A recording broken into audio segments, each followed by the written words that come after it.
Hi friends. The Magic Treehouse, book number 12, Polar Bears Past Bedtime. Chapter 3. Get comfy. Mush. Did you come with the wolves? Asked Annie. The seal hunter looked puzzled. Did Morgan send you to us? Said Jack. I had a dream, the man said. You were in it. You needed help. Annie smiled. Morgan sends dreams sometimes, she said. We came in Morgan's treehouse. It flies through time. Oh, brother, thought Jack. Who will believe that? The seal hunter smiled as if he was not surprised at all. We do need help, said Jack. We're freezing. The seal hunter nodded.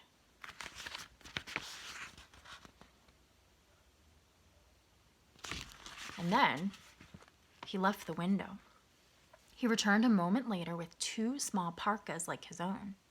They were made of heavy dark skins with fur-trimmed hoods. He passed one to Jack and one to Annie. Thanks, said Jack and Annie. They put the parkas on. Hooray, said Annie. It's warm. Yeah, said Jack. They're made of sealskin. Poor seal, said Annie. Don't think about it, said Jack. He pulled his hood up. His head and upper body were very snug now.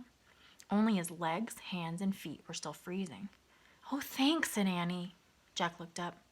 The seal hunter was giving Annie a pair of fur pants, and he handed a pair to Jack. Thanks, said Jack. He quickly pulled on the pants over his pajamas. Next, the seal hunter gave them each a pair of fur boots and mittens. Jack took off his sneakers and pulled the boots on. He wiggled his frozen fingers into the warm mittens.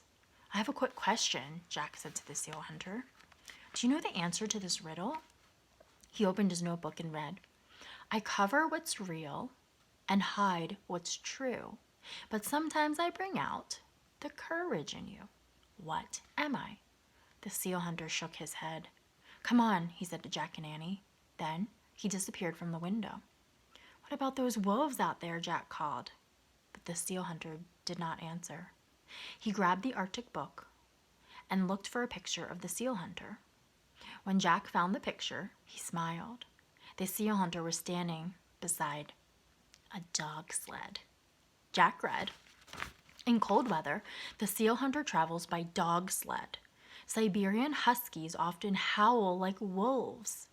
A lead dog controls the others. The sled's runners are sometimes made of frozen fish rolled up in sealskin. Wow. Hey, Annie, they're not wolves, said Jack. They're... He looked up. Annie was gone. Jack threw the book and his notebook into his pack. But he was so fat in his furry clothes that the backpack wouldn't fit. Jack loosened the shoulder straps and tried to put the backpack on again. It fit. Jack looked at the small window. That would be a tight fit, too. He went out head first and barely squeezed through. Jack fell onto the snowy ground. The snow was still drifting down. The air was misty white. Jack heard barking and howling. He moved carefully toward the noise. At first, he couldn't see the dog sled, but when he got closer, he counted 9 Siberian huskies. They had thick fur, big heads, and pointy ears. The lead dog barked at him. Jack stopped. He's telling you to climb on, said Annie. She was standing on the back of the sled. The seal hunter stood next to her in the window. Jack jumped onto the sled next to Annie. The seal hunter cracked a long whip. Mush, he shouted. The huskies dashed off in a whirl of snow. Above them flew the snowy owl. Chapter 4. Snow House.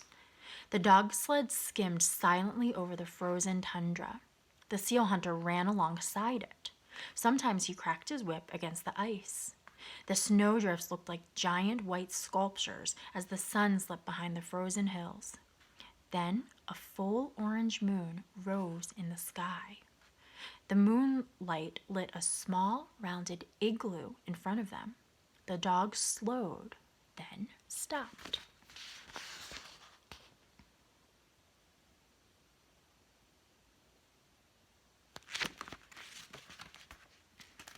Jack stepped off the sled. Annie went to help unhitch the dogs. Jack took his book out and read about igloos. The word igloo means house in the language of native Arctic people. The house is built with blocks of snow. Dry snow is good wall material because it keeps in the heat.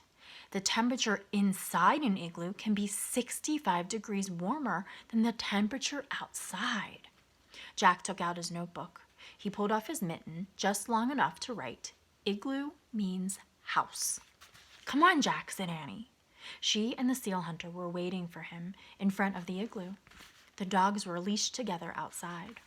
Jack hurried to join them. The hunter pushed aside animal skins covering the entrance. He stepped inside. A fat candle burned brightly. Shadows danced on the walls of ice and snow. Jack and Annie sat on a fur-covered platform. They watched as the seal hunter moved about. First, he lit a small stove. Then he slipped outside. He came back with a snowball and chunks of frozen meat. He put a snowball in the pot over the stove. Then he added the meat. "What's he making?" asked Annie. Jack pulled out his book and found a picture of the hunter cooking. He and Annie read the words silently. There was a time when nearly all of the Arctic people's food and clothing and tools came from Arctic animals, especially the seal. Nearly every part of the seal can be eaten. Lamps were fueled with seal fat. Clothing was made from seal skin, and knives and needles were carved from seal bones. "He must be boiling seal meat," said Jack. "The poor seals," said Annie. The hunter looked up. "They are not poor," he said. "They help us because they know we would die without them." "Oh," said Annie. "In return, we always thank the animal spirits," said the seal hunter. "How do you do that?" said Jack. "We have many special ceremonies," said the seal hunter. He reached under the fur-covered platform and took out 2 wooden masks.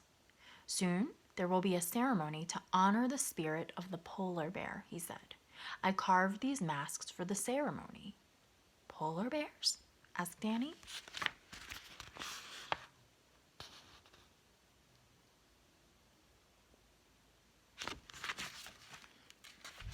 "Yes," said the hunter. "Just as the seal has given us many gifts, so has the polar bear." "Like what?" said Jack. "Long ago, the polar bear taught us how to live in the ice and snow," said the seal hunter. "Taught you?" said Jack. "I mean, can you give us some facts?" The seal hunter smiled. "Yes," he said.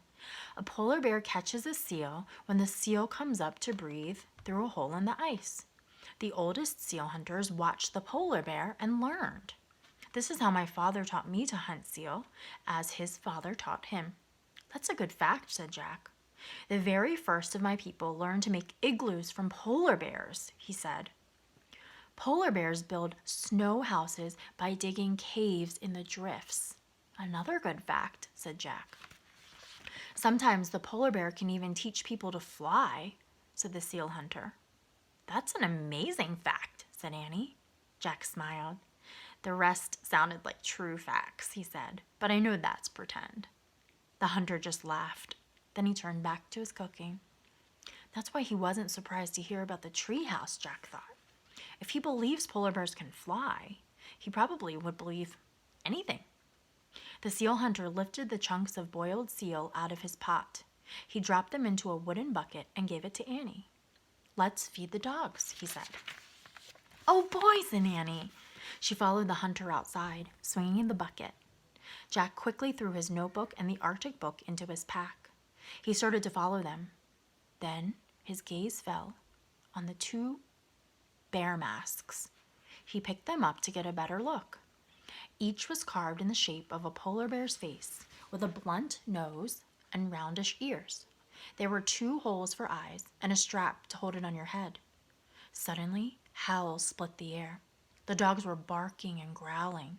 Annie squealed. "Are the dogs attacking her?" Jack wondered. "Annie!"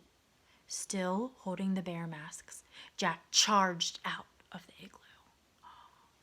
That was the end of chapter 4. Next, we'll read chapters 5 and 6. Chapter 5 is called You're It. or "You're it." Have a great rest. See you next time.